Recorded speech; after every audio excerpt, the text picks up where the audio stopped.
विद्यार्थी भाइ बहिनीहरू, 1000 माइलको यात्रा एक कदमबाट सुरु हुन्छ। आइरन गेट मानिने कक्षा 12 को परीक्षा भोलिबाट सुरु हुँदैछ। सम्पूर्ण कक्षा 12 परीक्षामा सहभागी हुने विद्यार्थी भाइ बहिनीहरूलाई मेरो व्यक्तिगत तर्फबाट र इजी फिजिक्सको तर्फबाट अल द बेस्ट भन्न चाहन्छु।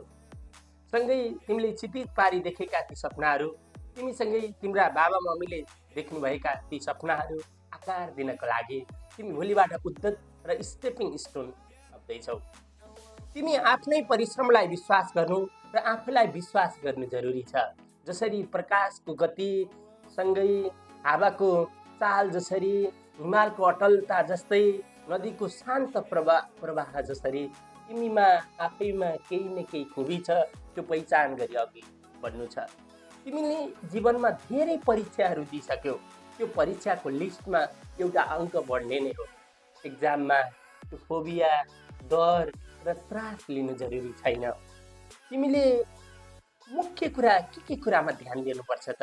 तिमी भोलि परीक्षामा सहभागी हुँदै गर्दा 3 main point that you must clear in your examination.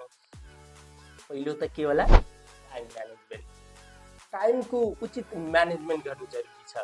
म यति समयभित्र एक्जाम हलमा पुग्नेछु, सुरुमा यहाँबाट अटेम्प्ट गर्नेछु, यो क्वेसनको यति मार्क्स छ त्यो अनुसार म लेख्नेछु र यसरी इन्डिङ गर्नेछु, लास्टमा रिभिजन गर्नेछु भनेर टाइम म्यानेजमेन्ट गर्नु जरुरी छ। अर्को, टाइम म्यानेजमेन्टसँगै अन्डरस्ट्यान्डिङ द क्वेसनलाई राम्ररी बुझ्नु जरुरी छ। क्वेसन पहिला हामी देख्ने बित्तिकै लेख्ने हतार गर्छौँ, त्यो गर्नुहुन्न। कहिलेकाहीँ हल बाहिर आउँदै गर्दा हामीलाई 12th फेल भन्ने फिल्म हेरेका थियौँ नि, त्यसमा त्यहाँको एउटा पात्रले यसको त मैले बबाल लेखेँ भन्छ, तर पछाडि टपिक अर्कै हुन्छ। त्यस्तो नहोस्। त्यही भएर understanding the question. Next, neat and clear writing.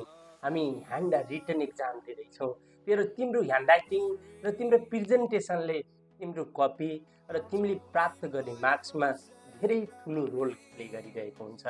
विद्यार्थी भाइ बहिनीहरू, मैले अघि नै भने एक्जामको लिस्टमा अर्को एक्जाम दिँदैछौ, पक्कै पनि तिमीहरूले सहज फिल गर्नेछौ र राम्रो गर्नेछौ। मैले विश्वास गरेको छु। मैले तिमीहरूको लागि शुभकामना, सदाशयता र सदिच्छाका शब्दहरू प्रेषित गरी एक्जामको लागि फेरि पनि सफलताको कामना गर्दछु। धन्यवाद।